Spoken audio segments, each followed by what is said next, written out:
Hello दोस्तों, स्वागत है आपका एक और नई चैप्टर भागवत गीता अध्याय 13 में। भागवत गीता के 13वें चैप्टर में हम जानेंगे कि किस तरह से हमारे एक्शन से रिजल्ट पैदा होते हैं। श्री कृष्ण ने कहा कि ये शरीर एक क्षेत्र की तरह है और जो इसको जानता है उसको क्षेत्रज्ञ कहते हैं। क्षेत्र मतलब होता है खेत। जिस तरह से खेत में जैसा बीज डालते हैं वह उसी प्रकार का सही समय आने पर फल देता है। उसी तरह जीवन में भी जिस तरह का कर्म फल का बीज मनुष्य डालता है वही बीज समय आने पर उसी प्रकार का फल देता है। इसलिए शरीर को क्षेत्र कहा गया है।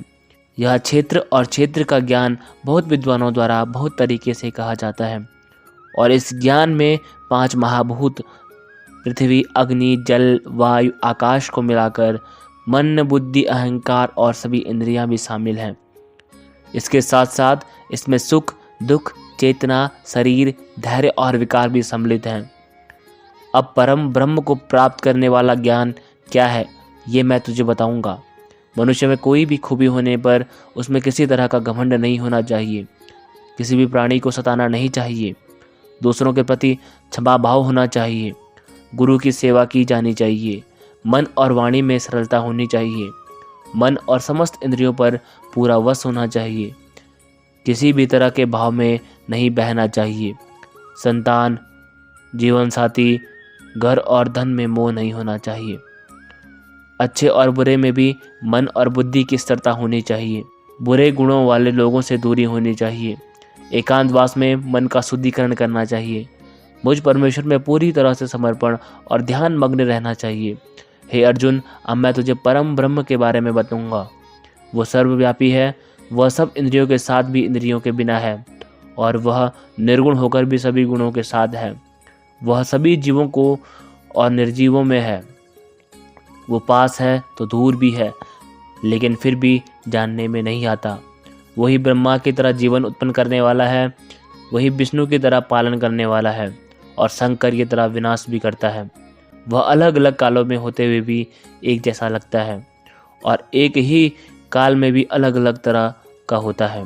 वही माया का भी माया है, पर हम ब्रह्मों से भी परम हैं और सब प्राणियों के साथ उनके हृदय में निवास करता है, परंतु उसके बाद भी यह जानने के योग्य है। अर्जुन, इस प्रकृति और पुरुष का भी कोई आरंभ नहीं है, क्योंकि प्रेम और घृणा और तीनों तरह के गुण अर्थात सत्य, रज और तम भी प्रकृति से ही आते हैं।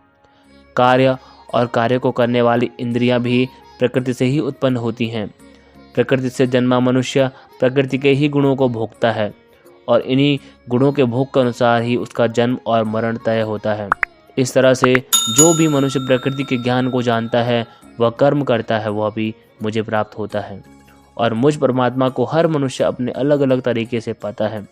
किंतु जो मंद बुद्धि होते हैं वह तो इस ज्ञान को सुनकर और मेरी प्रकृति जानकर ही मृत्युलोक से मुक्त हो जाते हैं। जो मनुष्य सभी कर्मों को प्रकृति से ही होने वाला मानते हैं वह अपनी आत्मा को अखंडता समझकर इस सागर से पार हो जाते हैं।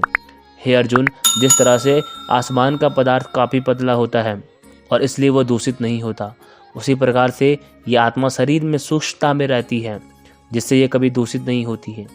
इस प्रकार से प्रकृति, पुरुष और चेतना के ज्ञान से तो भी मुझ परम ब्रह्म को प्राप्त हो जाते हैं। तो दोस्तों, इस चैप्टर में यह बहुत ही बारीकी से बताया गया है कि इस तरह से हमारे ही कर्मों से हमें तकलीफ या खुशी मिलती है। मान लीजिए हमारा शरीर खेत की तरह है और हम इसके किसान हैं। अब हम जो भी इस खेत में बोएंगे फल भी उसी बीज के अनुसार हमें भविष्य में जाकर मिलता है। इसलिए हमारे आज के ऊपर ही डिपेंड करता है कि हमें फ्यूचर में क्या मिलने वाला है।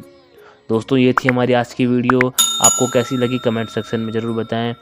मिलते हैं अगले वीडियो में, तब तक के लिए जय हिंद, जय श्री राम।